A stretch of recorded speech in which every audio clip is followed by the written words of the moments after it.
Hello everyone, today I'm going to talk about the tragedy of Julius Caesar, written by Shakespeare. Julius Caesar is a famous figure in the history of Rome, since he brought down the 450 years Rome in Republic. Before that, Rome was ruled by a senator which helped balance the power of individuals so that a person won't control over the Roman Empire. Pompey the Great, the most powerful rival of Julius Caesar, was defeated by Caesar in the Civil War. From that moment, Caesar's power of control over the Rome has reached a peak. As you can see in the pictures, and this is Caesar, is really powerful man. Since Caesar became the most powerful man in Rome, he started to help the poor by distributing the land to them. For just a few months, he gained the love and support from the senator and the people. Thus, the city is full of his statues and his portraits. The temple was also decorated for him. Pompey's official Flavius and Marilla removed the decoration and other things that was used to celebrate the victory of Julius Caesar. They confused people by saying that the triumph of Caesar just means another birth of dictator. This is one of Pompey's officials said. "You blocks, you stones, you worse than senseless things, oh you hard hearts, you cruel men of Rome, knew you not Pompey?"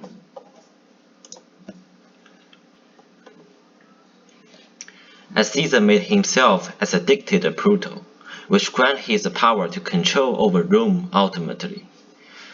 This infuriated senators because the monarchy will return if they don't take away the power from Caesar in time.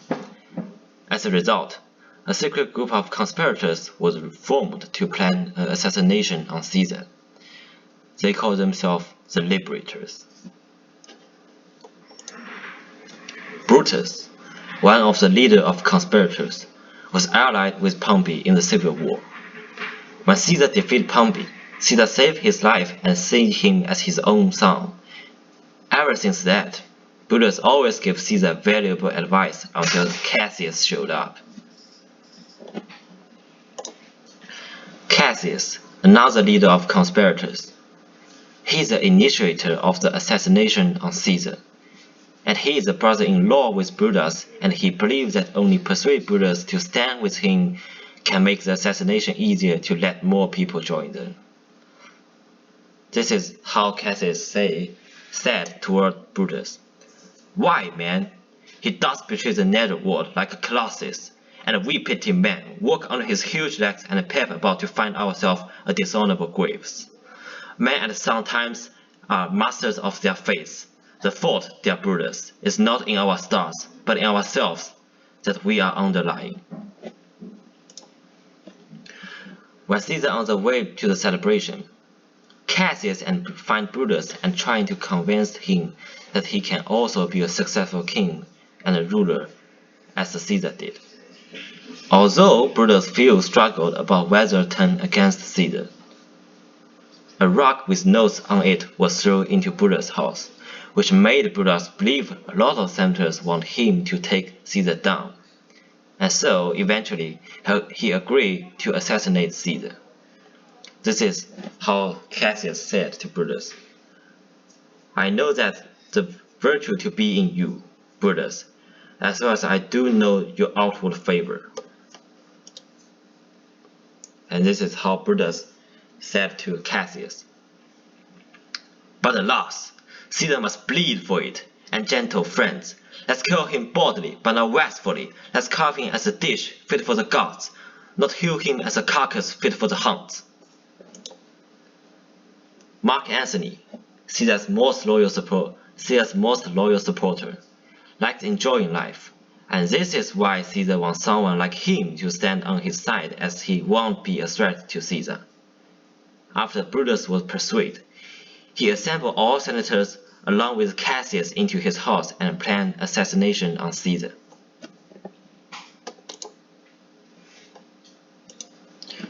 A fortune teller warned Julius Caesar that something important will happen at March 15th, a day that he will be assassinated.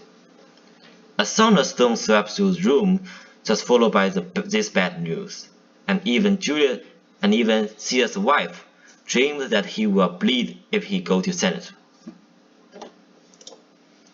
However, Decius, one of the conspirators, persuaded him to go to the senators, as if he don't go, he will look weak. And since Caesar is an arrogant man, he will definitely go to the senators, since he don't want to show any weakness toward his people. Thus, Caesar just ignored the fortune teller's prediction and go to the Senate.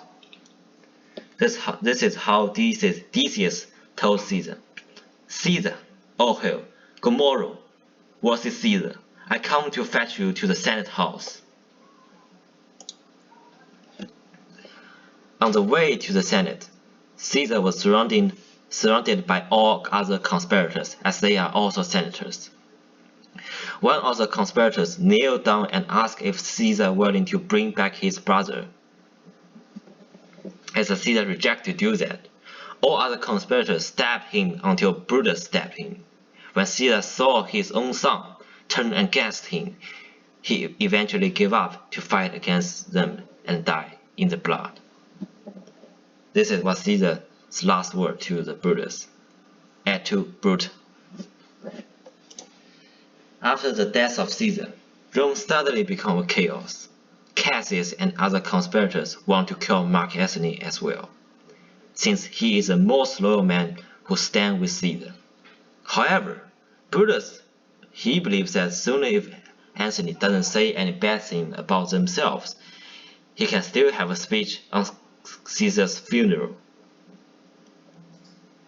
This is how Mark Antony said to conspirators, "I shall not find myself so apt to die. No place will please me so, no means of death, as here by Caesar, and by you cut off, the choice and master spirit of this age." On the funeral, Brutus first gave a speech to people. He first explained that he do love Caesar, as Caesar had done a lot of things to him, and see him as his own son.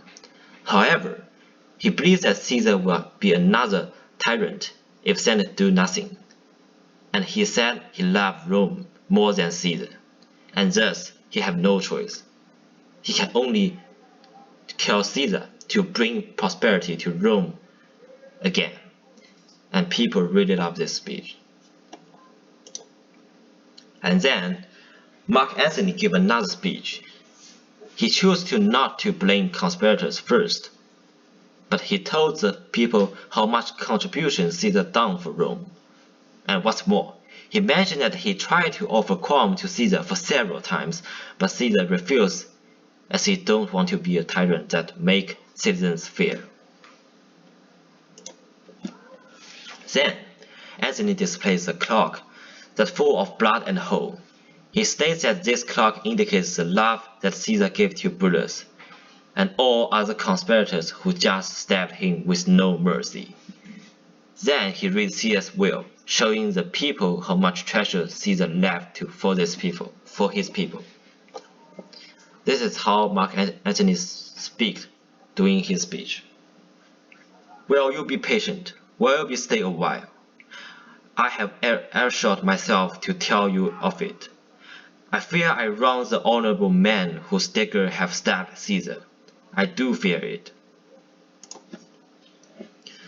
Due to Mark Antony's speech, the people were suddenly angered about the death of Caesar, and they start to burn house of conspirators. And under these harsh conditions, Brutus, Cassius, and other conspirators have no choice but flee for survival. And they knew that this is a big mistake to let Mark Antony to have a speech on funeral. A bloody civil war was declared between Mark Antony and Brutus.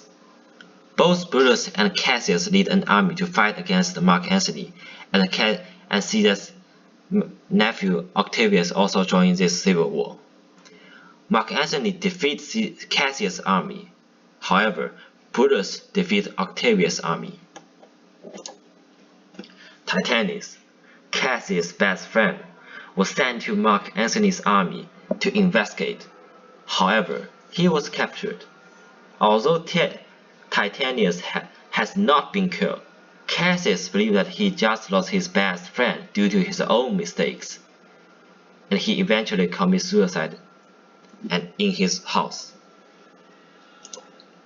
Brutus' army and Mark Antony's army fight again, but this time Brutus was not lucky. He is defeated by Mark Antony and eventually dies as he rushed toward a sword pointed towards him. Antony described Brutus as the noblest Roman forever. So till now, the whole story is end, and I want to make a conclusion about the tragedy of Julius Caesar. So the intention of the Roman Republic is that the senator want to bring Rome into republic, which controlled by the senators, and everyone have a like equal kind of power, and no one gonna control over the Rome entirely.